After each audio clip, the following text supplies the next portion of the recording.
Hi, I'm Andy. Thanks for watching. This video, we're going to talk about the basics of refrigeration, what is a sealed system, and how does it work. Now, I'll be the first to tell you that this information is probably more in depth than what you need to know to fix most issues on your refrigerator. However, having a good working knowledge of refrigeration and sealed systems is a great way to impress your friends at cocktail parties. More importantly, you're going to be able to quickly diagnose whether you have a sealed system issue. So, what I'll do is I'll take you inside this freezer to show you what a normally functioning evaporator should look like on your refrigerator. Then we'll talk about sealed systems and how they tick. Let's get to work. So inside your freezer, behind the back wall, you have an evaporator. And the evaporator frosts up, and that's normal, but then several times a day it also has to go into defrost to melt all that frost away. But how does it frost up?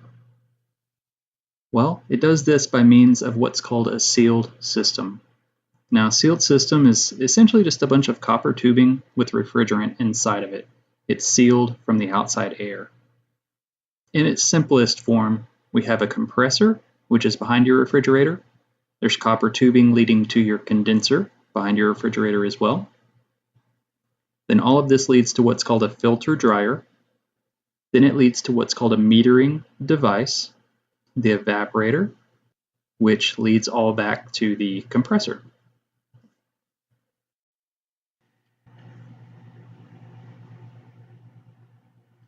So we just looked at the anatomy of a sealed system, but I wanted to cover what each of these components does briefly. You have a compressor, which is going to compress low pressure gases to a high pressure gas. So it's there to create a pressure difference. The condenser is where that high pressure gas will condense into a liquid. It loses heat, turns into a liquid. The filter dryer, which removes impurities and moisture from the refrigerant. A metering device, which will throttle the refrigerant release into the evaporator. And then the evaporator allows for the refrigerant to soak up heat from the food inside the freezer.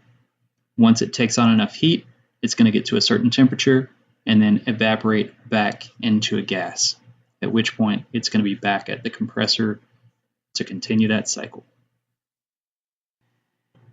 So we hit briefly on this first topic, the point of the fact that a warmer substance will always pass its heat to a cooler substance. So whenever the ultra cold refrigerant is passing through the evaporator, your warm food, warm in comparison, it doesn't seem like it's warm, but it's actually warmer than that refrigerant, then it's going to pass its heat to that refrigerant. The refrigerant is going to soak up the heat and continue along through the evaporator, at which point it's going to get sucked in by the compressor and it starts to cycle over. But the second point is when pressure increases, heat also increases.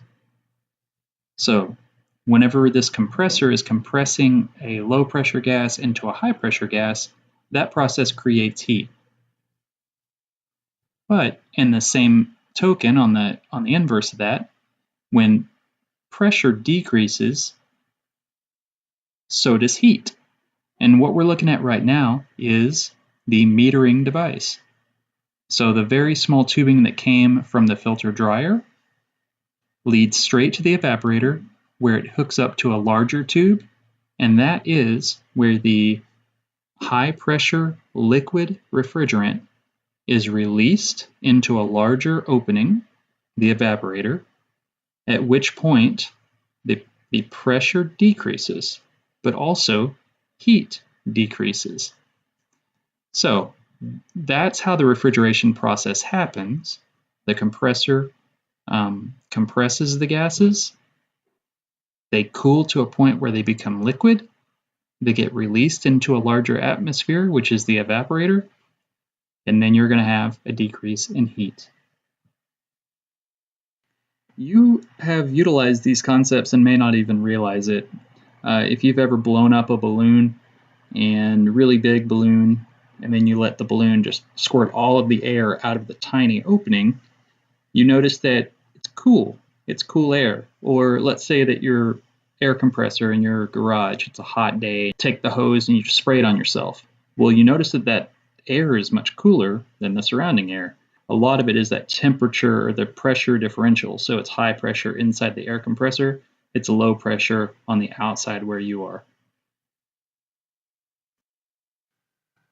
So we've talked about the fact that there is a relationship between pressure and temperature. When pressure goes up, temperature goes up.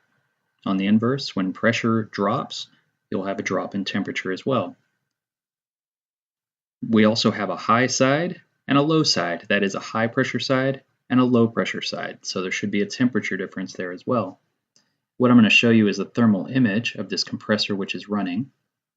The very bottom tube is going to be our high pressure side, and as you can see, that's higher in temperature.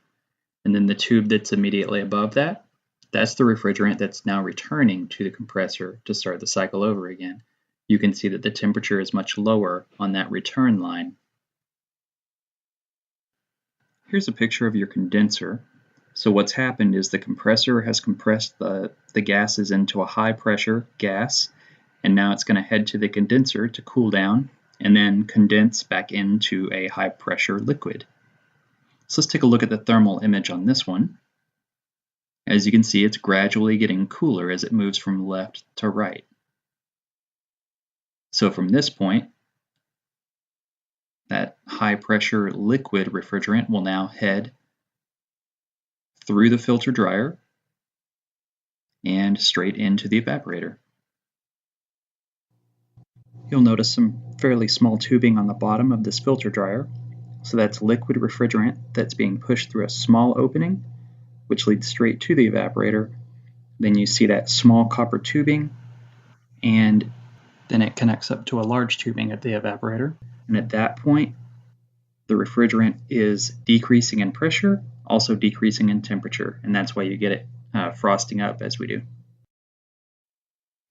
This drop in pressure and also the drop in temperature that's associated with that is what causes these coils to frost up.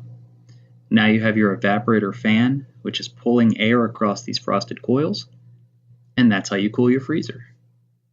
So once this refrigerant that's inside these frosted lines, once it takes on enough heat from the food inside your freezer, it's going to convert from a low pressure liquid back into a low pressure gas, and then it gets sucked in by the compressor to start this cycle over again.